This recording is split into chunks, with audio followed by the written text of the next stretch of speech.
Okay po, Happy Lord's Day sa bawat isa. God is good. All the time. Amen. Okay, so sige. Bigyan natin ngayon ng karangalan ng ating Panginoon. Good morning sa mga sumusubaybay. At pagpalain nawa kayo ng ating Diyos sa patuloy ninyong pagsusubaybay sa ating gawain. Good morning. Okay po. Sige. Ang pinag-aralan natin ngayon ay tungkol sa simbahan. Okay? So, pinag-aralan natin yung simbahan nung tayo ay nag-aral ng linggo. Alam nyo na mayroon pong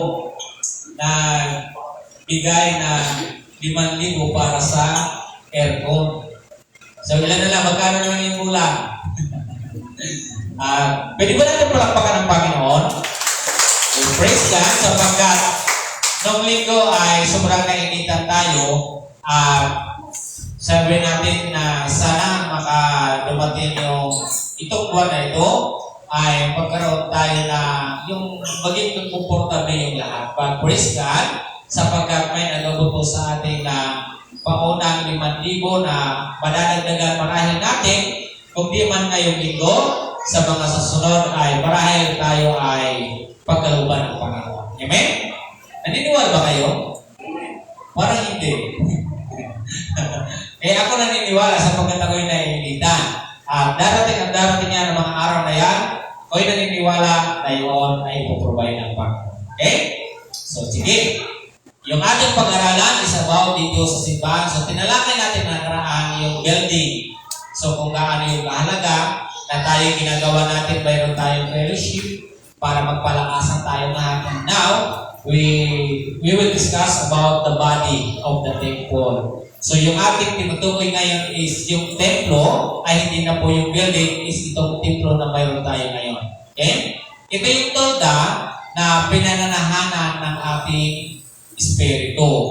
Na alam natin itong templo na itong building na ito ay panandalian lamang.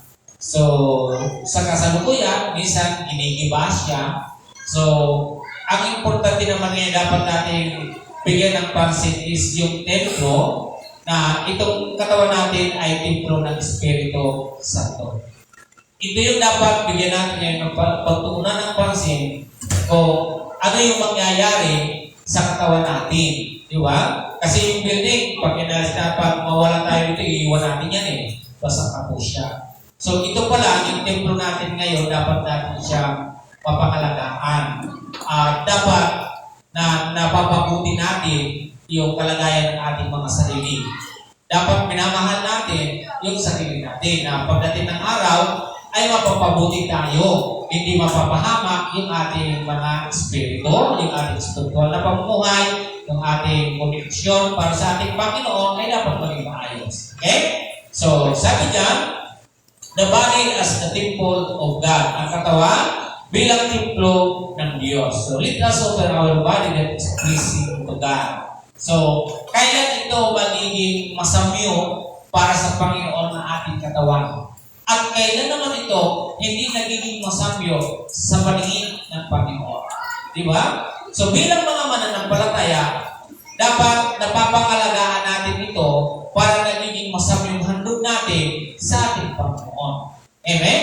Tayo po lahat ay tumayo at samahan po ninyo ako sa pagbabasa 1 Corinthians chapter 3, 16 to 17, then chapter 6, 18 to 20.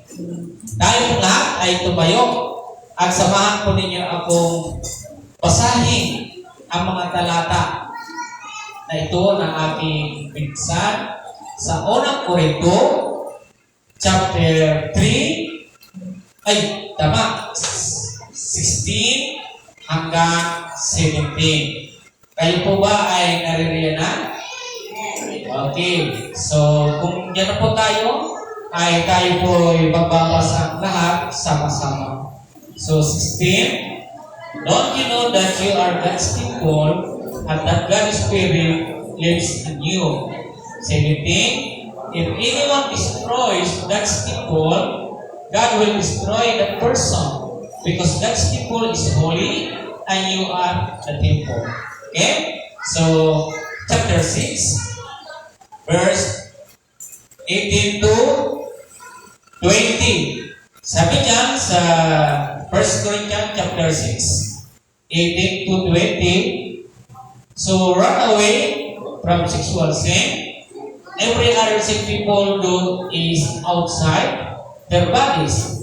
But those who sin sexually sin against their own bodies.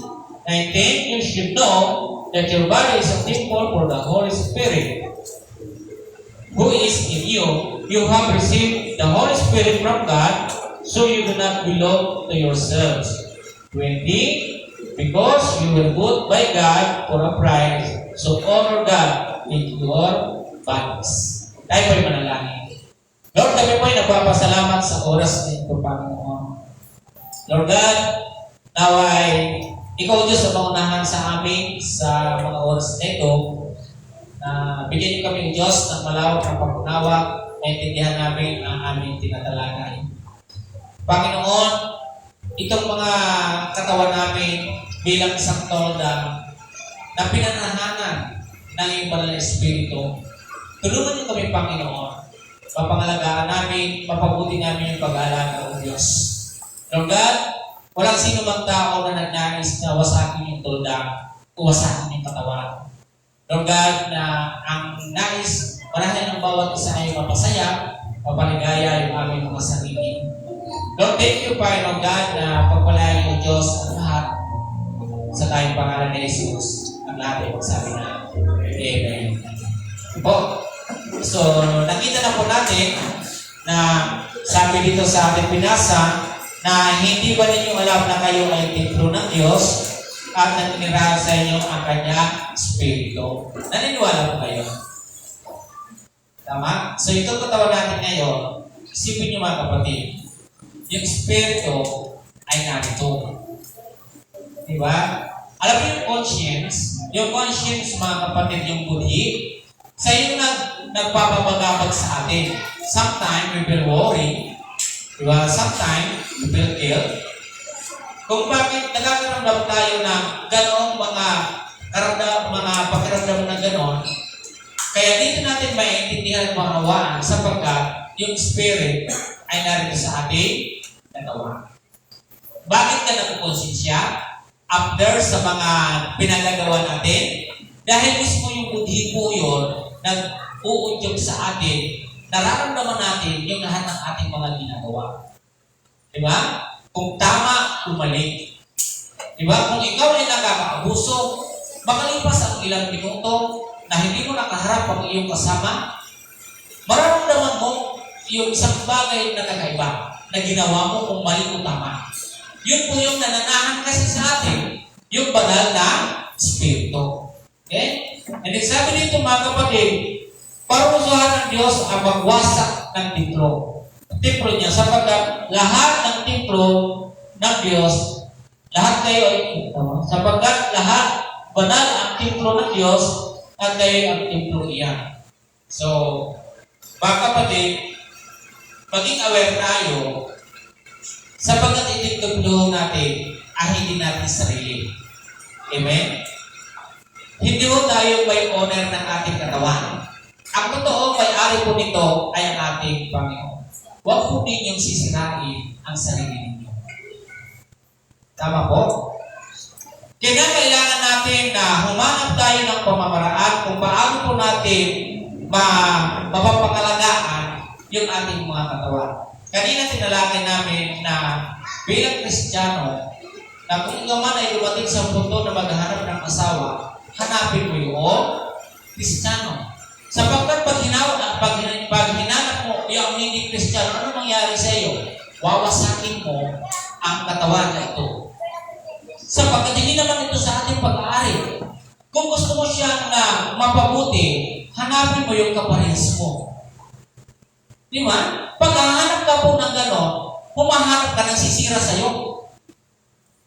Sisira doon sa iyong napanulan sa ating Panginoon. Kaya ina-advise ng Biblia, huwag niyong sisirain. Tayo kasi yung gumagawa ng hakbang na dapat nag-iisip muna tayo kung mapapabuti tayo o hindi. Kasi minsan, ang inaakala natin, pag-aari natin itong katawan natin. Kaya kung ano man yung pwede kong gawin, ay gagawin ko. Ito mga kapatid, basahin ko sa inyo. Minsan, yung malaya natin pamumuhay, ang akala natin ay okay. Pero minsan, yung kalayaan na sobra ay nagbubunsod sa kapahamakan sa katawan. Tama po ba? Sabi niya po dito mga kapatid, yung binabanggit ko biblically mga kapatid, ito po yun sa chapter 6. Okay, sabi niya dito mga kapatid, sabi niya na 6:12, may magsasabi ng ganito, malaya akong gumawa ng kahit ano. Kung sa bagay nga, ngunit hindi lahat ng bagay ay makabubuti sa inyo. At sabi niya, maaari ko rin sabihin, malaya akong gumawa ng kahit ano, ngunit hindi ako papaalipin sa anumang bagay. Di ba? Di sasabihin naman ng iba, ang pagkain ay para sa tiyan, at ang tiyan ay para sa pagkain. Totoo. Ngunit pareho itong sisirain ng Diyos. Ang katawan ay hindi para sa pagkikip-api, kundi iyon ay sa Panginoon, at ang Panginoon naman ay sa katawan. Tama po ba? So, itong katawan natin, yes, binigyan tayo ng freedom. Pero hindi mo lahat ng kalayaan ay mapapabuti ka at makakatulong sa iyo.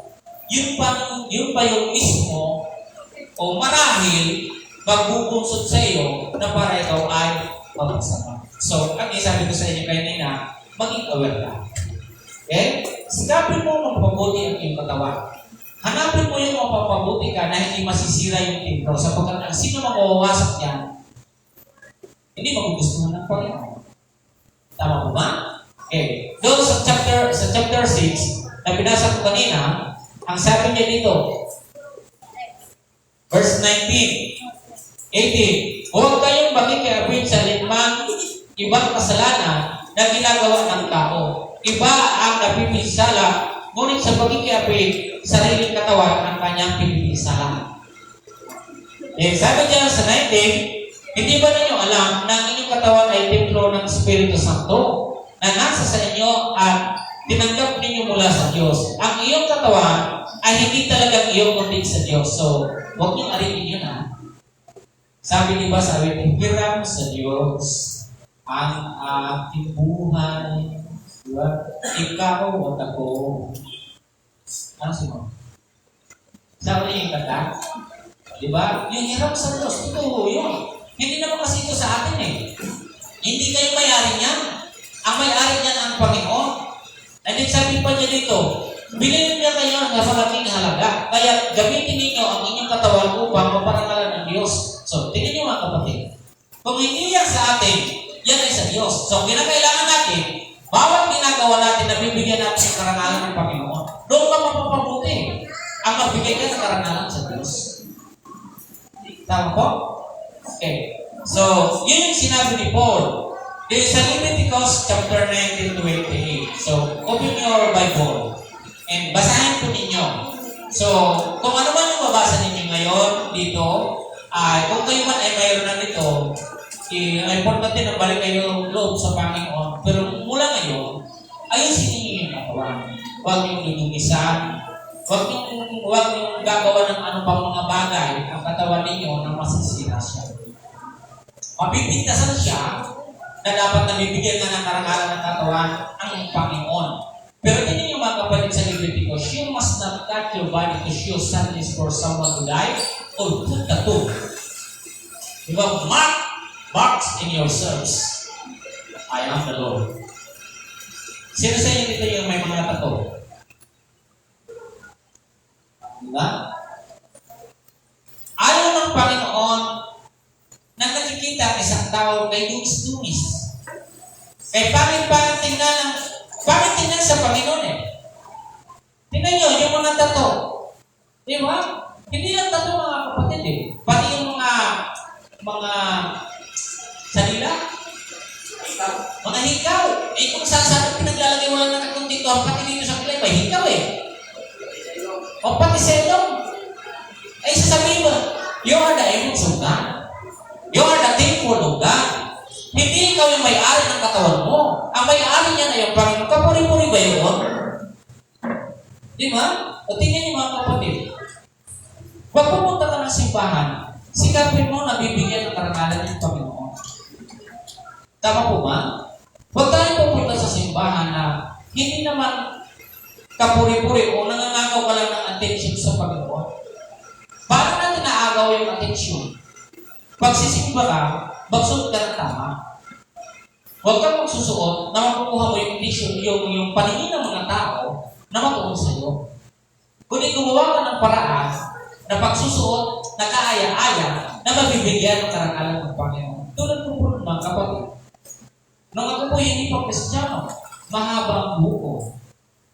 Di ba? So, para maging maayos siya, para maging maayos ang aking katawan, kasi sa totoo lang, hindi ako malinis ng panahon.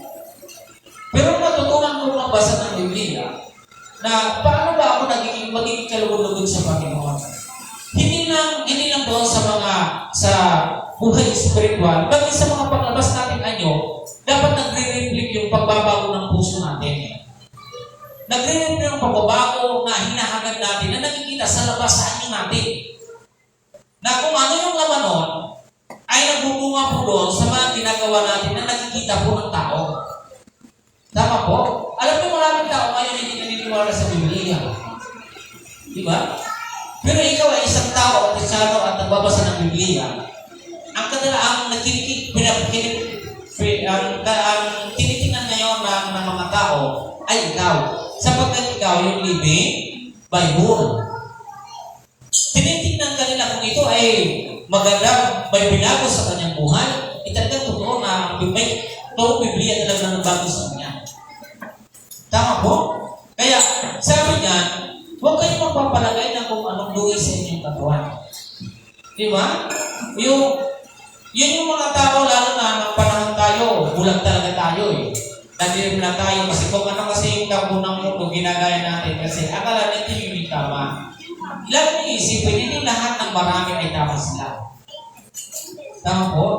Minsan sumasabay kasi tayo, kasi akala natin ay tama dahil marami. Pero naliro yung mga kapatid, hindi lahat ng marami, majority, ay sila ay nagiging tama. Sampo mga kapatid, halimbawa dyan sa counter flow.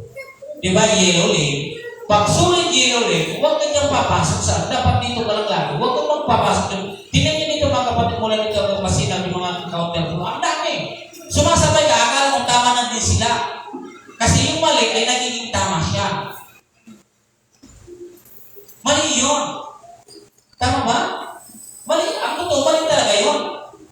Kasi kung ikaw ay nag-exam sa pagkuha ng lisensya, alam mo dapat yung mga sign. Minsan makita nyo yung hindi kagandahan. Yung pedestrian lane. Kasi yung tao kasi, gusto lagi nauna kahit kunti, gusto lagi singit eh. Gusto lagi siya nauna. Yun yung nag-thinking natin mga kapatid. Lagi gusto natin nauna.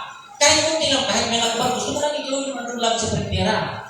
Diba? Kahit yung pedestrian, tingnan yung mga kapatid sa dami po may sasagat, tingnan nyo kung paano, natatawa ng kami dito matibig sa barangay, pumunta kami doon, hindi matawid yung tao. Paano tatawid? Iyan dyan ang harang. Diba? Kaya pangit. Oh. Kaya, itong dapat tinutukoy mga kapatid. So, napunta tayo sa aking dinidiscuss na ito. Tulad din sa buhay natin. Kasi kung ano yung nasa loob natin, yun yung lumalabas sa atin eh. Eh yung mundo nga, nilalabog natin yung batas, paano pa kayo, paano mo? Kung mapagkakatiwala ka ng batas dito, mapagkakatiwala ka ng batas ng Diyos. Di po ba? Kahit walang nakikita sa iyo eh. Kasi binibigyan ka ng, dito sa ating bansa, binibigyan ka ng pagkakataon na magkaroon ng kanang lisensya.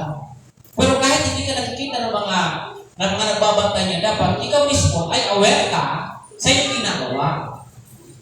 Di siya mga kapatid sa ating panintali, dapat nagiging aware. May nakakita mo sa iyo, wala. Dapat alam mo pa rin kung ano yun. Kasi once na ikaw ay makahuli ka talaga. Di ba? Kaya sabi dito ng Panginoon, huwag niyo sinain yung templo. Huwag niyo sinain. Kaya nga ikaw binili ng Panginoon, binigyan ka ng pagkakataon para mabago. Tulad niya, you must not let your body be chosen is for someone who died or put tattoo marks on yourselves. Gusto ba, masaya ba kayo pag may nakikita ng tattoo? Ha? Gusto niyo yun? Minsan kung ano yung pinag hindi nyo alam na marumi. Di ba? So, sa may mga tataman ngayon, alam ko, parahil dahil kayo binago na ng Panginoon, nasa para na yan talaga marahil yung naging kalagayan. Pero, please, na kung kayo man ngayon ay walang tattoo na kayong patato, at kung kayo man ay may tattoo na huwag ka kayong magpadagdag ng tattoo. Tama po? Huwag nyo lumisan. Ang pangit na ng kawan. Di ba? Tingnan nyo mga kapatid, maging professional tayo dahil mga Kristiyano tayo. Di ba? Ano po? Bakit nangyayari po sa atin yung ganong mga bagay? Dahil ang nagagawa ng away is to steal, to destroy, and kill. Yan yung naging lagay sa buhay natin ngayon. Kung bakit ka ngayon nagiging windang ang iyong pag-isip, dahil mayroon pong pinagmumulan niya. Tingnan niyo po sa John 10:10. A thief comes to steal and kill and destroy. But I came to give life, life in all its fullness. Di ba? Yan yung sadya niya. Bakit ka nagpapatato? Sapagkat may nagbubulong, patato ka nga. Sirain mo ng katawan mo. Maglakla ka. Mag-inom ka. Di ba? Manigarilyo ka. Sige, gawin na lahat. Kasi lahat naman, yes, lahat tayo na mamatay. Ang pagkain ay para sa tiyan. Ang tiyan ay para sa pagkain. Yes, tama yun. Lahat ito ay sisirain.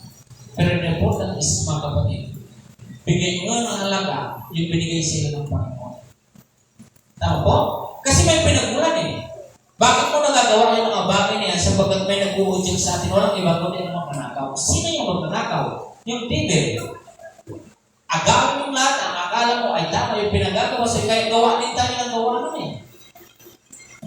Hindi natin alam na tayo pala ay naluluto at naliling lang ng ating kaalaman. Diba? So maraming beses tayo niliglang, maraming beses tayo mukong nakaawa. Okay. Sabi niya, sa aklat ng Ephesians 4:27, and give no opportunity to the devil. Huwag natin bigyan ng pagkakataon ng diablo. Kasi, pag yan ay binigyan ng pagkakataon, susunod-sunodin niya. Diba mayroon mga ganito? May susubok lang na tao sa inyo, yung kukunin lang yung mapalagay yung loob mo at kayo lang yung mapalagay. Kukunin niya yung loob mo lang, parang gano'n.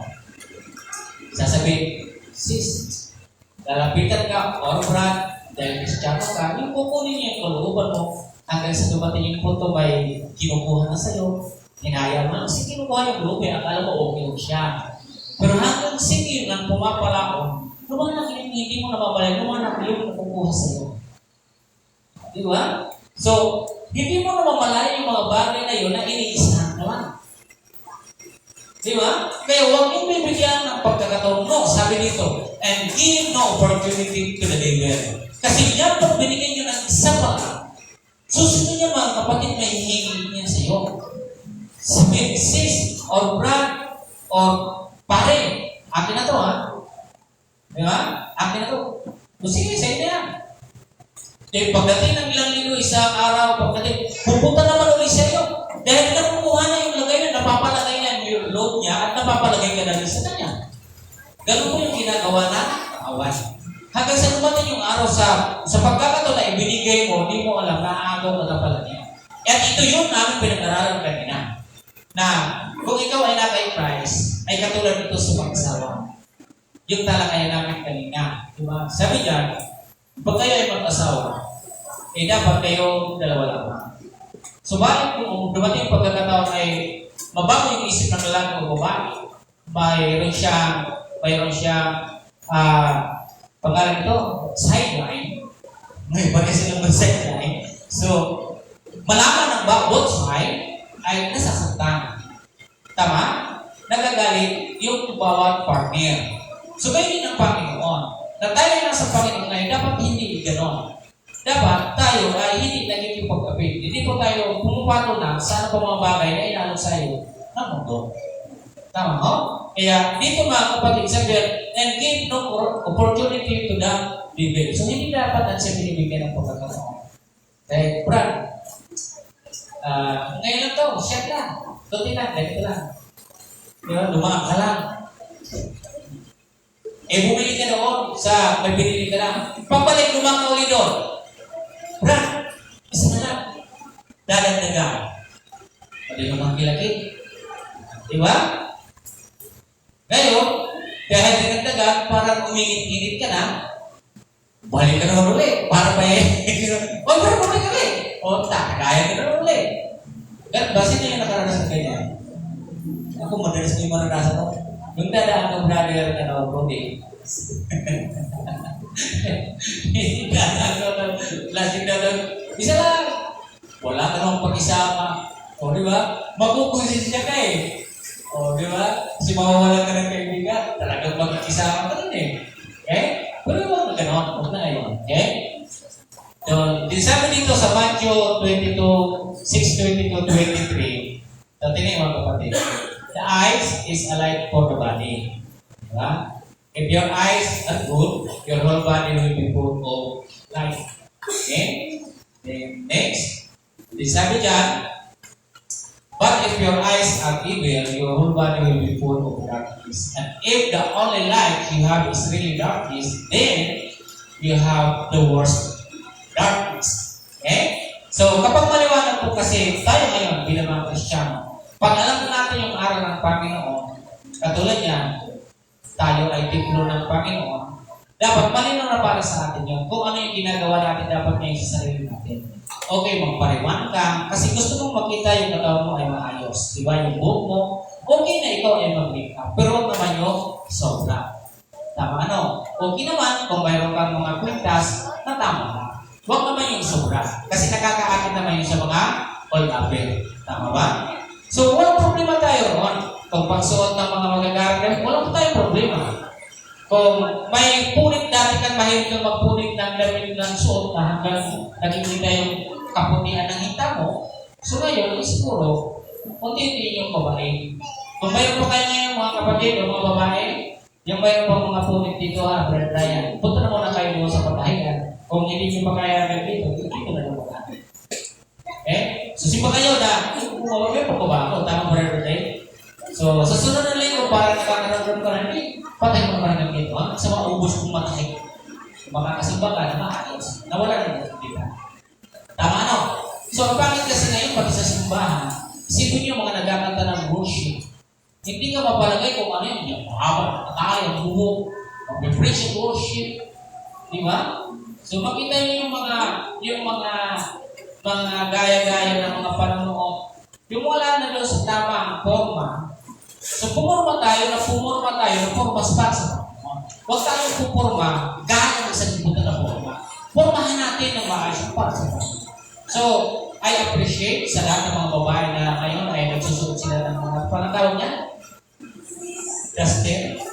Duster. Ano yung duster?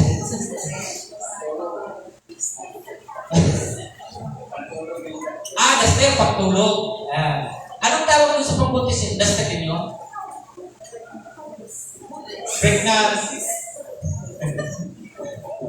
Pero ako natutuwa sa inyo sapagkat nagsusuot kayo ng ganyan, di ba? Pag kayo yung susuot yung punit-punit, kung ano, at least kahit yung siya, importante, yung talagang importante, maayos na nakikita ka na nag-worship para sa Panginoon.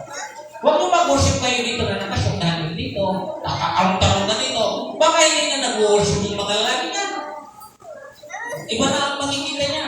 O, di ba? So, yung tama naman, yung tamang pamumuhay, tamang buhay ng isang Kristiyano, tamang forma ng isang Kristiyano, tamang tolda. Ito ay tolda. Di ba? Tolda ito na dapat natin inaalaga. Di ba? Paliguan ng maayos. Kasi, pag nakita po ng ibang tao yung ginagawa ng pagbabago mo ngayon, kahit huwag ka magsalita sa kanila, sasama yun. Bakit ba na siya ngayon? Bakit kung manood siya kahit may tattoo siya? Pero huwag ba na talaga siya ngayon manood? Yung dating galaw niya na parang magkasama na parang nakahamon ng away, iba na siya ngayon gumalaw. Sila naman din kasi gusto yung mag-host na sa iyo. Di ba? So pag itong titulo natin, umaayon po sa nais ng Panginoon, kahit huwag kang magsalita, kahit kaibigan mo, paano kaaway mo, magtataka siya sa iyo.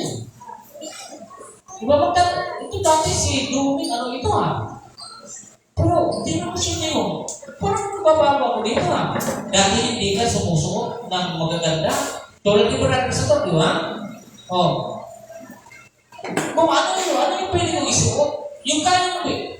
Bigyan nyo naman konti yung katawan. Huwag mo pa hinayangan yung pera na mayroon kayo ngayon na pwede nyo naman ibang ibili, ibang kayo. Di ba? O, tingnan si Brother Santo. Pinupurmahan niya yung kanyang katawan kasi gusto niyang purmahan ang Panginoon, hindi isteril. Di ba, Brother Santo? Ang itaw-tawa sa mga ganyan kasi doon mo makikita kung ano yung reflection ng salita ng Diyos. Di ba? Noong mo nagsusuot ka, talagang pabira. Kung ano, minsan, ganito pa yung ano mo, talagang parang sisimba ka na, wala dalawa yung putulis dito pero tingnan nyo ngayon, di ba? Okay, ganun dapat. Huwag niyong panghinayang. Kung mayroon naman kayong pabili, huwag naman tayo, huwag kayong manghinayang. Bili ng damit, huwag lang yung palagi nyo lang, okay pa to? Hindi, kung mayroon pwedeng pabili, bilhin nyo naman. Mahalin nyo naman yung sarili ninyo. I-treat nyo naman yung sarili ninyo na maayos. Di ba? Bili ng magandang pantalon po. Kasi sa simbahan, pumunta kayo doon kasi ang kakarapin ninyo ang Diyos. Dapat pormahan niyo siya. Diba? Pormahan natin ng Panginoon. Pupunta ng simbahan, dapat maayos. Isuot yung maganda. Yung mga matatagal nyo ng damit, ang tawag ko na yun, nasa baol. Amoy baol na yung iba diba? Pag medyo amoy baol na para maging bagay pa ngayon, daunihan ninyo para hindi baon ang kanyang amoy. Parang ano ba yung mga minangang ngayon? May alcohol po. So, ayusin. So, pag pupunta ng simbahan, tingnan niyo po yung posture. Okay? So, meron tayong apat na bagay na ating tatalakay dito sa ating nabanggit mga kapatid. In what way can we present our bodies that are pleasing to God? Okay? Sabi niya, sa paanong paraan natin maiharap ang ating katawan na nakalulugod sa Panginoon. Sabi ko sa inyo kanina, pag ano yung mga nasa puso natin, ano yung laman ng ating puso, kalooban natin, lumalabas po siya. Di ba? So, dati, kung ikaw ay hindi gaano nagsusuot ng mga bagay na yan, ngayon dapat nagsusuot ng babago. Alam mo dito, yung mga Christian dito, ayaw nila na nakikita na papasok ka lang doon ng kung ano lang yung suot mo. Maging formal ang iyong pagsuot, yung attire. Ano po? Kasi simbahan niya. Diyos yung kakaharapin mo. King of Kings yan. Pag sinabing king, ano ang nasa isip mo? Diba? Pag king, dapat iba ka agad daw. Sabi natin kanina, kung malinaw ang iyong mata na liliwanagan ang buong mong katawan. Pero pag madilim po siya, for darkness po yun. Pero dahil malinaw naman yung ating mga mata, bakit mo naman gawin yung pwedeng isuot? Sa susunod siguro, makakita na ako mga lalaki dito. May ganyan kasuotan. Tingnan natin kung sino yung magbabago ng mga kasuotan. Hindi lang babae, kundi maging lalaki. Tama na rin, tingnan natin kung sino yung maganda yung yung gusto ko ngayong makita hindi lang babae, kundi yung mga lalaki. Okay? So, sabi niya, sa anong paraan natin mabibigyan ng kaluguran ng Panginoon? Tulad niya, sabi niya, hindi natin ito pag-aaring kung kaya dapat alagaan natin ito. Kasi pag hindi po ito natin alagaan ng maayos, pinawala ang halaga natin, pinababayaan natin yung sarili natin, parang isang bagay o gamit sa bahay na tinatabi-tabi na lang natin, wala lang tayong pag-alam kahit pag-ahit natin, hindi tayo marunong mag-ahit. Di ba? Pinababayaan mo, hindi naman iayos para sa iyo, pero bakit hindi mo gawin? Huwag natin yung katawan natin na isang tabi na lamang. Dahil mga kapatid, sabihin ko sa iyo, mahal ka ng Panginoon at mahalaga ka sa Panginoon. Pwede ba natin palapakan ng Panginoon, di ba? Mahal ka ng Panginoon, mahal ka sa Kanya. Huwag mo sabihin, hindi, may asawa natin, kaya ganito na lang o yung mga babae na kadasal, ito na yung, dito na ako siya ba? Hindi gano'n. Baguhin natin. Baguhin natin. O dahil po, may asawa ka na, dapat, ano pa nga mo yung parang Lucian. O tingnan niyo, pag nagsusok kayo, hindi kayo mga Lucian. O di ba? Huwag kayong mga Lucian. Gawin natin yung parang kaya natin. Number 1, mga kapatid. We can offer our bodies as a living sacrifice by abstaining from worldly activities. Okay? Isang maganda siguro na bigyan natin, pagtuunan ng pansin natin, huwag yung mga activities niya. maghanap tayo ng isang activities sa Christian circle na mapupunta yung pansin mo doon. Huwag tayong naghahanap tayo ng mga activities ng worldly sapagkat ang daming inaalam talaga niyan na kaya-aya talaga sa ating mga paningin. Nakakabighani at nakakadala, nakakatindig na naman. Yun yung ginagawa ng mundo. Diba? Kaya kung tayo, ano ba yung pwede kong ibigay sa Panginoon na magiging kalugod sa Kanya? So, abstaining. Diba? So, kailangan po natin dito mga kapatid, sa ginagawa natin, ay kailangan po natin ay sa pamamagitan ng pag-iwas. Diba? Marami pong inaarok ang mundo, pero marami namang paraan na pwede kang umiwas. Tama ho? Yung activities niya kasi kakaiba. Hahanapin niyo talaga ng katawan mo sapagkat nasa laman tayo. Karamihan po dito sa mundo, ang inaalok po nila, hindi po doon mga makalangit. Ang inaalok nila kung ano yung kailangan ng katawan mo. Ito yung naglalaban ngayon.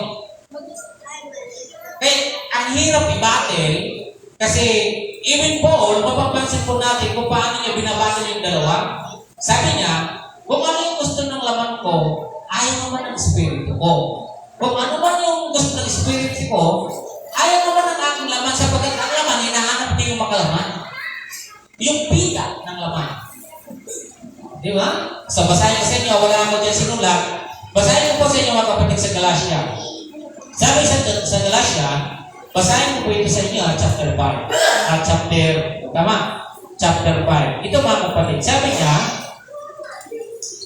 hindi ba ikakailangan mga gawa ng laman, pangakalo niya, kariwari-wari na pamumuhay, kahalayan, pagsabas sa Diyosan, pagkukulang, pagkapot, pagkagalit, panidibugong, kasakiman, pagkabahagi, pagkakapi-kapi, pagkakaigit, paglalasing, walang taros na pagsasaya.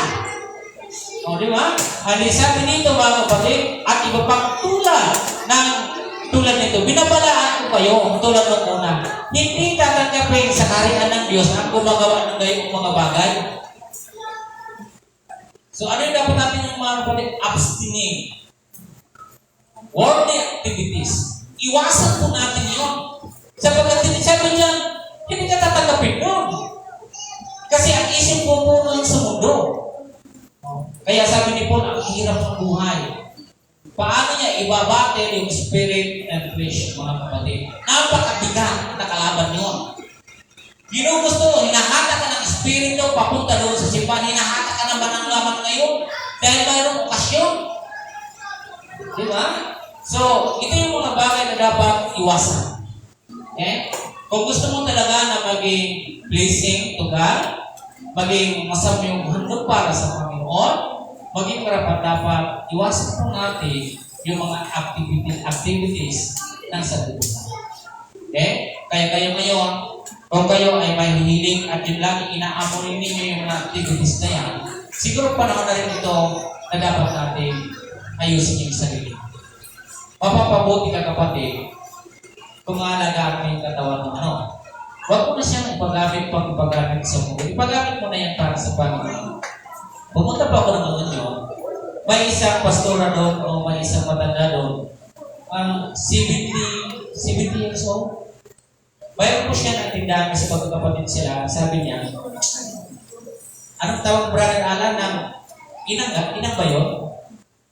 Yung matanda na dalaga, inang, si inang. Sabi niya, 70 years old ka na.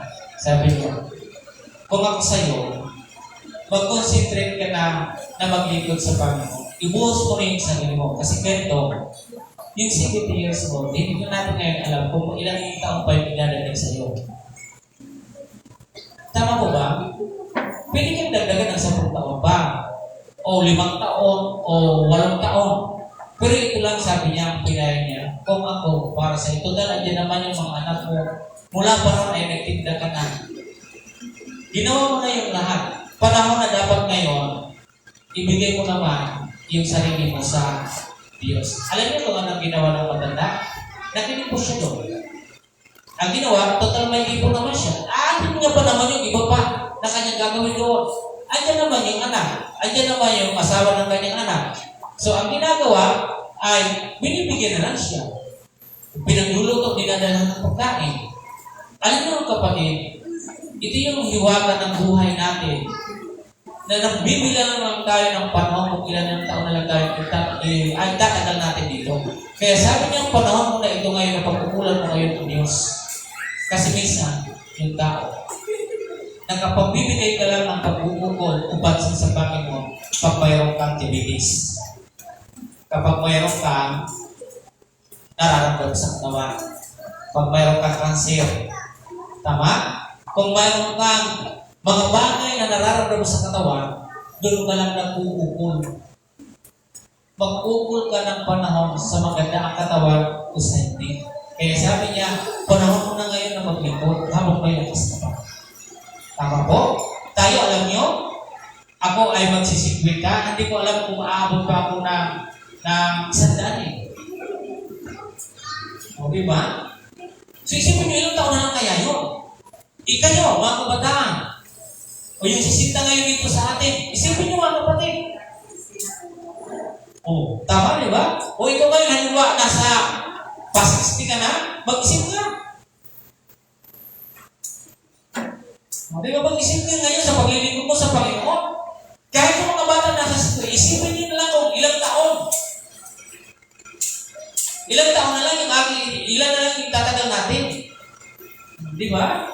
So kung inubuhos mo pa ito doon sa mundo, nako. Huwag mong sayangin. Tolda ito ng Panginoon na gusto ko paalam sa iyo ngayon na iukol mo na yung sarili mo para sa Kanya. Amen po?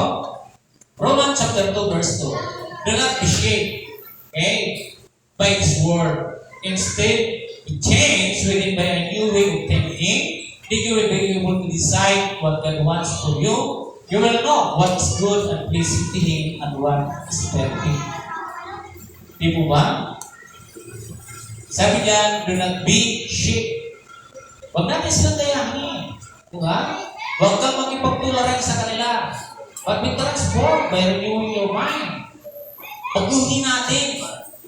Di ba? Kung gusto mo talaga na mabigyan ng karangalan ng Panginoon, yun yung isang bagay. Layuan mo yung mga activities na yan, maghanap ka ng activities na makapagpapabuti sa buhay mo. Kaya lang, problema nga yung mga kapatid sa mga activities na yan, lalo na sa mga kanalagahanan, kabinataan. Di ba? Hanapin niyo yung makabubuti. Huwag niyong dumating yung punto na ikaw mismo nagharap na sisira sa templo mo. Huwag kayong makipamato sa di mananampalataya. Hanapin niyo yung kapwa ninyo na hindi sisira. Bagos tutulungan ka, mapabuti ang katawan mo. Yung templo na hawak mo ngayon. Hindi ka tutulungan para sirain. Hindi ka tutulungan para influensyahan kung anong mayroon siya.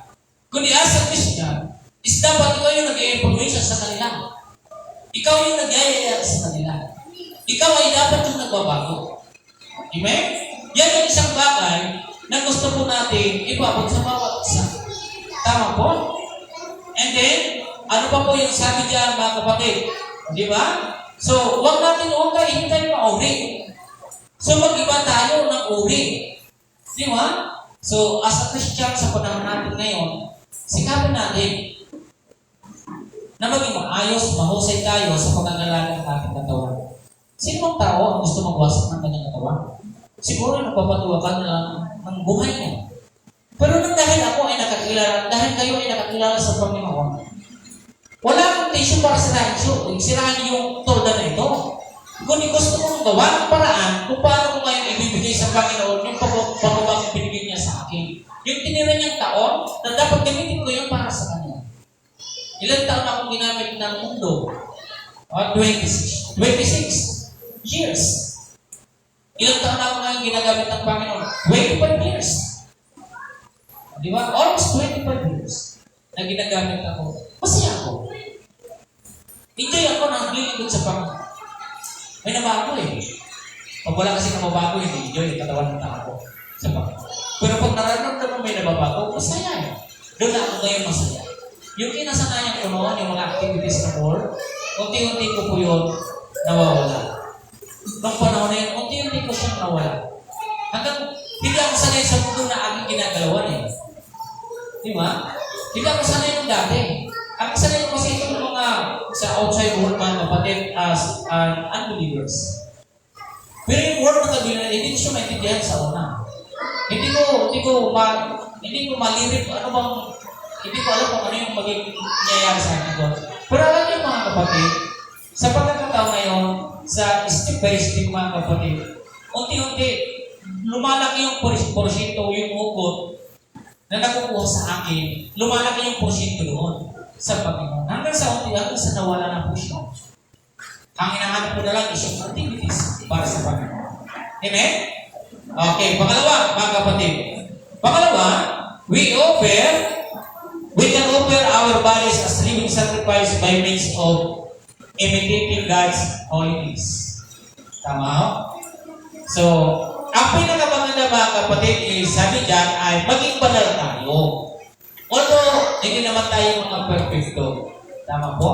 So, pero gusto ng Panginoon sa atin, dahil ang templong ito ay hindi atin, ay gusto ng Panginoon na kinakailangan na gayahan natin siya sapagkat siya ay banal. Doon lamang tayo magbibigay ng kaluguran sa Diyos. Nabibigyan natin siya ng aroma, ng masabi mga kapatid, kung namumuhay tayo sa kabulan, kung namumuhay tayo sa righteousness. Tama po? Pero kung hindi ka namumuhay sa kabanalan, napakapangit nun. Di ba? Ang buhay ng tao, pag wala ka sa kabanalan, pariwara ang buhay natin. Kasi yung wala tayong sinusundan eh. Tama po? So by imitating God's holiness, yun yung paraan para maging mahusay yung ating katawan, maging matuwid tayo. Tama ho? Pero kung hindi po natin susundan, hindi natin gagayahin yung ginagawa ng Panginoon, hindi po makabubuti yun. Mawawala tayo doon sa direksyon na gusto ng Diyos. Yung direksyon na tatahakin natin hindi sa Kanya. Yung tatahakin natin direksyon, walang iba kundi yung sa ibig. Di ba? Yung tatahakin mo eh. So kung gusto natin na ma-please natin ang Panginoon, mabigyan po natin siya ng aroma, mabigyan po natin siya na sinasabi mo sa aming mundo, isa po ito mga kapatid. Kasi ang tao, mayroon po siyang kakayanan, mamuhay ng kabanalan. Hindi naman siya katulad ng hayop. Ang hayop kasi, pag sinabihan mo, babalik at babalik pa rin po eh. Pero ang tao po, siya yung tao na kakaiba na ginawa ng Panginoon. We are unique. Sabi niya, you are the image of God. Ikaw ay kawagis ng Panginoon. So, ibig sabihin, mayroon tayong matino na pag-isip na hindi katulad po ng hayop. May magagawa tayo, hindi doon sa mga hayop. Tama po? So, ibig sabihin, mayroon tayong kapasidad na gawin yung tama, may kapasidad po tayo gawin yung mali. It's up to you. Your decisions. Di ba? Ito yung pipili. Pero as a Christian, para sundan yung yapak ng ating Panginoon, direction po niya, ang magkabubuti is imitating God's holiness. Yung kanyang katuwiran, yung mabuhay na maayos, yung patas na namumuhay ka sa mundo, na wala kang ginayapakan, wala kang sinasagasaan. Pero sabi ng iba, Pastor, paano ko namang aangat kung hindi mo sila aapakan? Dapat apakan mo sila para umangat ka. Ang ibig ko po dito sabihin mga kapatid, isang magandang bagay po sa buhay ng isang tao dito sa mundo na ito, yung pamumuhay ng kabalan. Tama? Tama yung ginagawa natin lahat.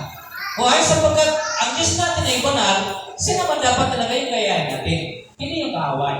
Kasi kung siya, di ba mapaliwaran na talaga tayo. Okay? So, ano po yung verse po natin dito mga kapatid? Ang sabi niya dito, 1 Peter 1:15-16, sabi niya, but as you called you is holy, you also be holy in all your conduct, in all you do. Di ba? Since it is written, you shall be holy for I am holy. Sabi niya, you also be holy in all your conduct, in all you do. Lahat ng mga ginagawa natin, lahat ng kinikilos natin, ay dapat tayo ay maging makatuwiran, maging katotohanan, maging matuwid, maging banal, lahat ng ating ginagawa. Wala mo naman tao siguro nag-isip na gano'n, na sirain mo yung buhay mo ng gano'n. Templo ito kasi ng Panginoon eh. Again, babalikan natin yung talata natin. You and me, tayong lahat ay temple ng ating Diyos. So, wala tayong karapatan to destroy sa katawan na ito. Alagaan natin yung katawan natin na mabibigay ng aroma para sa Diyos. Be holy because I am holy. Magpakabanal kayo sapagkat ako ay banal. By imitating God's holiness. Kung gusto natin po siya, mabigyan ng karapatan. Amen? And then, sa ano pa po yung isang talata? Matthew 5:40. Be perfect, therefore as your heavenly Father is perfect. Di ba? Mapiperfect po natin isang bagay. Tutulong sa atin yung ating Panginoon. Although, hindi tayo mga perfectong tao. Lahat tayo nagkakamali, lahat tayo nagkakasala. Pero sa bawat mga pagkakamali at pagkakasala natin, ilapit natin sa Panginoon at darating ang araw ay ikaw ay magiging perfect sa kanyang paningin. Ang problema, hindi na nga tayo perfect, ayaw pa natin inala sa Diyos yung ating sarili. Kaya nagpapatuloy tayo sa hindi pagka-perfectong tao. Di ba? Kung gusto natin maging perfecto, pag ikaw ay may mali, pag ikaw ay may kasalanan, pag ikaw ay mayroong nagawang hindi maganda sa Panginoon, dalhin mo yung sarili mo sa Panginoon para ikaw ay maging perfecto para sa Kanya. Di ba? Kung tayo kasi, kung may mga problema, ganong mga bagay na yan, ayaw natin dalhin, tuloy, nagiging imperfect po talaga tayo. So sabi niya, be perfect. Therefore, as your heavenly Father is perfect. Be holy. Because God is holy. So maging maayos tayo. Pwede naman natin gawin yun eh. Tama po ba? Halimbawa, sa isang araw, isang bagay na mapiperfect natin. Sa araw na ito, kung ako ay sinungaling mula sa araw na ito, ngayon mismo, buong araw, hindi ako magsisinungaling. Matatawag mo bang perfect kayo maghapon na hindi ka sinungaling? Yes. Kung ikaw ay magnanakaw, pero wala naman magnanakaw dito. Di ba? Gusto mo na maging perfecto ang buong araw mo na hindi ka magnakaw. Gawin mo. Pag yun ay nagawa mo at hindi ka na magnakaw sa buong araw, perfect. Tama? Kung ikaw ay marites, ano sa lalaki? Ang marites. Ano sa lalaki yung marites? Maritos? Oh. Sabihin natin, maritos o marites. Pipigilan ko yung aking lips. Gusto kong kontrolin yung aking tongue. Pag makontrol mo ngayon na hindi mo nagharap yung kasama mo araw-araw, masasabi mo kapatid, you are perfect today. Sapagkat hindi mo nakausap yung araw-araw mo nagsisisa. Pag bukas naman rin na susunod, masasabi ko ng paunti-unti, yung pinakita sa inyo kanina, hanggang mawawala, hindi ka na marunong mag-ipa-sisisa. Now, you are perfect in the sight of God. Bigyan mo natin parapakan ng Panginoon, di ba? Simple lang naman yun eh. Ang iniisip kasi natin, gusto natin, lahat ng ginagawa ay perfect agad, no? Step by step, magagawa po natin na darating ang araw, makakapamuhay ka, matututo ka na gumawa ka ng mabuti. Tama? Okay. Pangatlo, mga kapatid. Okay, pangatlo. We can offer our bodies as living sacrifice by being always active in God's ministry. Isang bagay, isa pa po itong bagay na dapat tayo ay maging active or maging aktibo sa gawain ng Panginoon. If you are not active in God's ministry, sometimes ito yung nangyayari na ikaw ay slowly naging spiritually dry tayo. Yung dati mo kasi ginagawa sa simbahan, hindi ka naging active o active ka noon, natutuwa sa iyo ang Panginoon. Subalit pagdating ng araw, yung aktibo mo ay naging inactive ka. Sometimes, di mo na talaga nagagawa kung dapat mong gawin para sa Kanya. Palagay niya natutuwa pa ang Panginoon sa iyo, no? Hindi, di ba? Marami po sa Biblia na nagsabi, noon, ganito yung ginagawa mo sa akin, pero ngayon, bakit ganito ka na? May maraming talata po sa Biblia na laging gano'n yung sitwasyon. Mga tao ng ating Panginoon na dumating yung araw na mabuti naman talaga yung kanilang ginagawa, pero kahuluyan ng kanilang buhay. Nanghina. Nawalan ng gana. Kinapos sa paglilingkod sa ministry ng Panginoon. Kapatid at kaibigan, ayaw ng Panginoon na ikaw ay tapusin. Maraming mga Kristiyanong kinapos. Tama po ba? Ang daming kinapos ngayon mga Kristiyano, hindi nakapagpapatuloy. Kaya dito mga kapatid, kung gusto mo na maging kaaya-aya, maging saklumado para sa Panginoon, we can offer our bodies as living sacrifice by being always active in God's ministry. Not mga kapatid, always remember, pag inyong napapansin na hindi na natin ginagawa, hindi natin mo ginagawa sa Panginoon, mag-isip ka.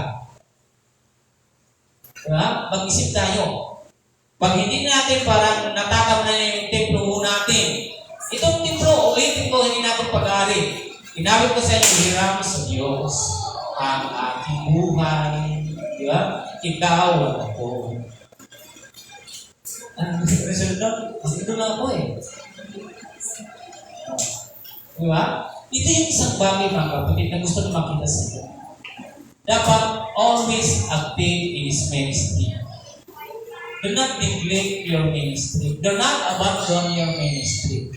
Be active always para sa gawain sa Panginoon. At kung nakakaramdam na kayo na parang yung sa ministry na parang naglululang ka, mayroon ka ng bagay na parang talagang tinatamad ka, isipin mo na kapatid niya. Parang sakit din po yan ng katawan. Diba? Parang sakit din po siya. Yung matakulay ka na, hindi mo parang ayaw mong ikilos, ayaw mong ihapang yung paa mo. Yung nawawalan ka ng gana. Huwag nawang kapusin yung ating paglilingkod sa Panginoon. Sana lahat tayo ay magtuloy-tuloy sa paglilingkod sa Kanya. Amen po? Anong sabi dito sa 10:45 ng Mark?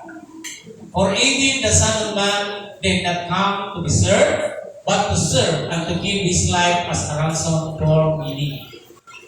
Ano ang ginawa po ng Panginoon? Na dapat ang tao ang maglingkod sa Kanya. Kabaliktaran yung nangyari. Sino po yung naglingkod? Ang Panginoon. Ang Panginoon yung naglingkod sa atin. Sa iyo gumawa ng paraan. So, in our ministry, sa natularan po natin yung ating Panginoon. Di ba? So, ang Panginoon is active talaga siya sa ministry. Yung kanyang layunin talaga dito is to save the lost. Tama po? You and me, lahat tayo, mga kapatid, hindi patungo ng langit, patungo tayo lahat ng impyerno. Ito yung kanyang ginagawa, to save the lost. Isa ako na mapapahamak at ikaw isa ka rin na mapapahamak.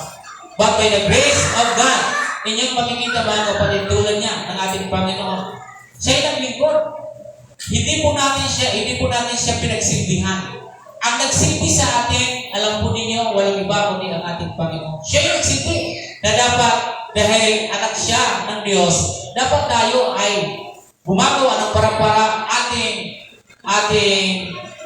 bilang isang hari. Pero hindi gano'n. Okay? Makita natin kung paano niya inabot yung tao. Kahit anong uri ka mang tao. Kahit sabihin natin sa pinakamababa ang tao, kaya kang abutin ng Panginoon. Kahit pinakamataas ka pang tao, kaya kang abutin ng Panginoon. Kasi gusto ng Panginoon na ikaw ay kanyang maligtas. Hanapin ka, maging active ka sa kanyang gawain. Okay? So, salamat sa Diyos sapagkat tayong lahat ay nagkakaroon tayo ng pagiging aktibo sa kanyang gawain. Hindi po kawalan kung tayo ay nakapagbibigay sa gawain ng ministeryo. Dahil lahat yan ay napupunta para sa ating Panginoon. Amen? Okay. Panghuli, mga kapatid, panghuli. We can offer our bodies as living sacrifice by honoring Him. So, kailangan po natin mayroon tayong paggalang sa ating Panginoon. Tama po? Ang pagsimba ba natin, pagpunta natin, isa po ba yung paraan na para maipakita natin na mayroon tayong paggalang sa Diyos? Hindi po ba? Paraan po yan, isa po yan, way of itong ating ginawa dito, sa ating pag-worship Panginoon, isa po siya. Isang paraan po siya na nagpapakita ka na ino-honor mo ang Panginoon. Dahil siya, yung may-ari ng templo natin. Dinadala mo yung sarili mo doon sa simbahan sapagkat sinasabi mo, ang katawan ko hindi naman pag-aari ko. Di ba? Lahat tayo nito, hindi naman ito pag-aari natin based dun sa ating binasa. Ang katawan ninyo ay hindi ninyong pag-aari, kundi pag-aari ng Panginoon. Binili kayo sa malaking halaga at ako. Tama po ba? So, anong dapat natin gawin? Honoring Him. Di ba? Respect Him. Igalat natin siya. So, kung kadala ikaw ay nagmamahal nagsasabi ka na may Diyos ako, kailangan igalang natin. Ang dami ngayon nagsasabi may Diyos ako, inaalala ko siya lagi. Pero how? How honoring God? Ganun ba dapat i-honor ng Panginoon? Ganun lamang po. By the way, in our action, dapat ginagawa natin talaga yun. Hindi mo pipili na sasabihin na nasa isip ko naman araw-araw ang isip. Di ba? Ipakita natin in our action. Hindi pipili in our own lips. In our tongue. Sasabihin lang natin, mahal ko ang Panginoon, mahal ko na ito. No. Hindi yun yung sapat. So, kailangan natin is magkaroon tayo ng action sa mga ginagawa natin. Okay? So, anong sinabi dito mga kapatid? Sa talata na aking babasahin. Sabi dito sa Romans chapter 12 verse 1, sabi niya, therefore, I urge you brothers and sisters, and you God's mercy, to offer your bodies as living sacrifice, holy and pleasing to God. This is your true and proper. True and proper worship. Hindi lang ito sa salita. Kailangan mo ay mayroon, kinikilos mo yung katawan ay ipakikita mo po yung pag-honor mo sa Panginoon. Ayan, sinasabi niya, to offer your bodies as living sacrifice, holy and pleasing to God. This is your true and proper worship. So, ipakita mo doon sa iyong ginagawa. In your action. Diba? So, dito mga kapatid, Proverbs 3, verse 9. Anong binabanggit? Proverbs. Honor the Lord with your wealth, with the first fruits of all your crops. Karugtong ang Diyos wala naman. So, karugtong naman niya. Pero unahin ko muna ito. Proverbs 3:9. Honor the Lord with your wealth, with the first fruits of your crops. First fruit of your crops. Alam niyo mga kapatid, by honoring God, ano man mayroon tayo, sinasabi niya, pag nagsasabing respect, kasama na ipapakita po natin kung ano ang mayroon tayo. Amen, no? Ino-honor nga siya eh. So, liban sa pagpunta ng simbahan, to worship Him, clapping your hands, singing, liban mo ba kapatid? Even in our world. Di ba? Lahat na mayroon tayo, kung ano man ang mayroon tayong pag-aari, tinatangkilik sa ating buhay. Again, kinakailangan natin, ipakita natin yung respect natin sa Panginoon, ibigay natin yung nararapat para sa Kanya. Pag hindi po tayo nagbibigay ng para sa Kanya, masasabi ba, nare-respeto natin siya? Even your parents, sasabihin nyo, mahal ko yung aking magulang. I respect him. I respect my parents. Sasabihin natin. Pero hanggat wala kang inaabot, hanggat hindi mo binibigyan ng iyong parents ng salapi, masasabi mo na respeto at minamahal mo ang iyong magulang?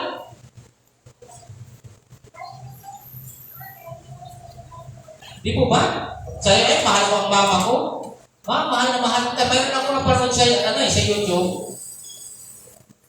Sabi niya, ang haba-haba ng ang haba-haba ng sinulat mo doon sa, si mama na ganito, mahaba. Ang haba po talaga yung ginawa niya. Sabi, yung paghugas mo ng plato dito, hindi mo nagawa. Pagdating kasi na, kailan yung Mother's Day? Kailan pa yun? May? May ba yun? Ngayon, last month Tapos sabi, ang haba-haba ng sulat mo, lahat ng sulat mo haba, ganda-ganda ng sa akin. Dahil talagang ang ganda ng puri niya sa mama niya, ang ganda sa parents ang ginawa. Puro pambihira. Lahat ng ginawa niya ng sinulat mo dyan, hindi mo lang ginagawa sa akin. Diba? Sabihin niyo naman sa Panginoon eh. Kung gusto mo na maging kalugulog sa Panginoon, mga kapatid, ba't nagsasabi po tayo honoring God? Honor Him. Kinakailangan natin with your wealth. Ginagalang natin ng Panginoon kung ano ang mayroon siya, binibigyan din po natin to bless the church, to bless the ministry of God. Doon natin mayroon pakita na tatayo ang simbahan dahil mayroon tayong contribution. Mayroon tayong honor sa ating Panginoon. Kung sinasabi mo mahal ang Panginoon, dapat mayroon tayong binibigay sa tulad ng mga parents. Kaya yung mga bata na nagsabi, mahal na mahal, pagdating ng araw na kayo ng trabaho, tulungan ninyo yung magulang. Justice po yung nagsasabi, mahal mo ang magulang, pero hindi mo nililingon. Kailangan padala mo kahit malayo ka. Marami ngayon mga bata. Marami ngayon, at hindi natin lalahatin. May mga bata din ngayon, pag nagsabi sila, mahal na yung magulang. Talagang pinapadala nila kung anong gustong suporta nila sa magulang. Kasi alam nila, yun isang bagay na pagmamahal, honoring their parents. Tama po? So yung isang way po yan, dapat natin ginagawa. Okay? And then, Joshua 24:15, anong sinabi po niya? Sino nakakaalala niya? Anong sabi? Pili pong pagbasa? Anong sabi? And my house? Ano po? Diba? Ang sinabi niya, and if it seem able unto you to serve the Lord, choose. Diba?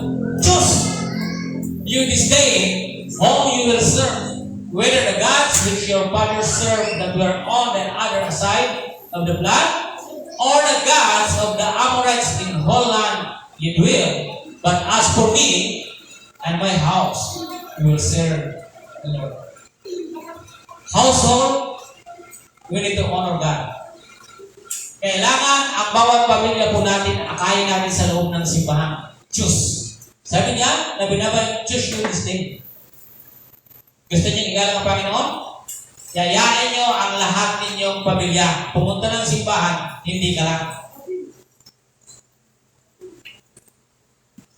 Bitbitin natin yung ating mga anak sa loob ng simbahan. So pag punta tayo sa simbahan, yung natin Panginoon, igalang natin siya, punta tayo na. Pero like, isabang mo na lang ako doon ha. Panalangin mo ako na mabuwasan yung aking kasalanan. Tinuruan mo pa yung bata. Baka mamaya, ikaw naman yung magsimba. Pakidasalan naman na bawasan din yung kasalanan ko. Diba? Tinuruan mo pa yung bata. Ang sinasabi dito, ito yung isang part po sa buhay ni Joshua na hindi niya kailanman iiwanan ang Panginoon. Hindi siya kinapos. Maraming mga Kristiyano ngayon kinapos ang paglilingkod. Nawala sa ministry. Diba? Pero sabi ni Joshua, but as for me and my house, we will serve the Lord. Mamili kayo. Choose, sabi niya, choose you this day. Mula ngayon, piliin ninyo ang maglingkod o hindi maglingkod o maglingkod kayo doon sa Diyos sa inyong mga ninuno. Sige, doon kayo. Basta ako, sabi ni Joshua, ang aking buong pamilya, basta kami magpapatuloy sa paglilingkod sa Panginoon. Kapatid at kaibigan, huwag sanang kapusin yung ating pagsiservisyo sa Panginoon sapagkat hindi mo magandang tingnan na tayo ay kapos na naglilingkod sa Diyos. Hindi po natin nabibigyan ng kaluguran ng Panginoon kung laging kapos. Tama po? Huwag tayong maging kapos, huwag tayong maging kulang-kulang sa paglilingkod sa Panginoon. Complain na dapat tayo na mag-serve sa God. Sa ating pagtatapos mga kaibigan at kapatid, our blessing offering to God is to be a toll of righteousness, of truth, and honesty, and of a high level of worship God. Ang ating kasiyahan ng loob sa Diyos ay maging kasangkapan ng katwiran, ng katotohanan, ng katapatan, at ng kataas-taas ng pagsamba sa Kanya. Tayo ay tinawag para pangalagaan at parangalan ang templo ng Diyos. Tinawag ka ng Panginoon, alagaan mo ito. Hindi kung naiingatan mo yung katawan mo, nakakatulog ka ng maayos, napapakain mo siya ng maayos, pagdating ng araw ng linggo, hindi ka nasa kasimangot o nababagot ilagad yung paa sapagkat kumplito kang tulog, nakakain ng maayos. Diba? Pupunta ka ng sumbang bit-bit ang iyong pamilya, tara na, punta na tayo, masaya kayo, napupunta naman kami magsasama sa Panginoon. Ano po ba? Pwede ba natin pagpapakan ng Panginoon? Ganun po mga kapatid. Ganun ang templo ng ating katawan. Pag alagang-alaga mo siya, kompletong vitamins, pero tingnan po yung mga konting tulog, hanggang alas 3 hanggang si ML pa. Late sa simbahan. So later, late sa simbahan. O sino dito sa inyo mahilig matulog ng alas 3 alas 2? Pastor, ako, wala pa akong makikita na doon ng tatas ng kamay. Sino yung natutulog ng alas 2 sa gabi dito? May mga nagsisikuhan eh. Kung ikaw, alas 2 ka. Di ba? Kami dito, mga kapatid, maaga kami matulog. 9, tulog na kami. Okay, kami na amin, kasi maaga tayo nagsadadawas dito. Okay? So, marami pong salamat at pagpalain tayo ng ating Panginoon. So, yung ating inaantay dito na, ano brother Derek? Ano yung nakalagay dito ng tawag no? Nervo? Split type nervo yung bibilhin natin. Gusto nyo? Mag-split rin tayo kaya. Bibili tayo niya sapagkat sabi ko sa inyo, may nagpauna na po sa nabigay sa atin ng 5,000. Dadagdagin natin pa isa-isa, ilagay na natin yan. Sana mangyari yung ating plano. So Brother Derek, paghihanap na lang ha, pagkitingin-tingin na lang kung mapapamura tayo. Ano? Pagkitingin-tingin kasi pagkat alam mo marami dito yung sasagot. Nakikita ko na yung mga sasagot dito eh. Sige, tayo po ay manalangin. Salamat sa ating Panginoon. Lord, maraming pong salamat sa iyong biyaya. Salamat, Panginoon. Today, Lord, na aming nalaman, Panginoon, na ang katawan namin ay hindi namin pag-ari. Ang katawan namin, O Diyos, ay templo ng iyong banal na Espiritu. Na huwag namin ito sisirain. Mahalin namin, pangalagaan namin, sa abot ng aming makakaya, sapagkat ang buhay namin ay hiram sa iyo, Panginoon. Salamat, O God, na sa lahat ng ginagawa po namin, sana ay mabigyan po namin kayo ng karangalan, paigalan po namin kayo, Panginoon. Lord, na ang buhay namin ay dapat pagpaparangal sa iyo. Tulungan niyo kami, Panginoon, na laging matuto pagpapababa. Umaapang kami lagi sa lupa, Panginoon. Kayo yung lumikha sa amin, O Diyos. Tawanis niyo kami. Salamat, Panginoon, sa mga biyaya ninyo at pagpapaalam ninyo sa amin na dapat nagagamit namin yung katawan namin, hindi lang sa aming sarili, kundi nagagamit din yung katawan namin para sa inyong kaluran. Sa iyo ang lahat, sa tayong pangalan ni Jesus, ang lahat ay nagsabi na, Amen.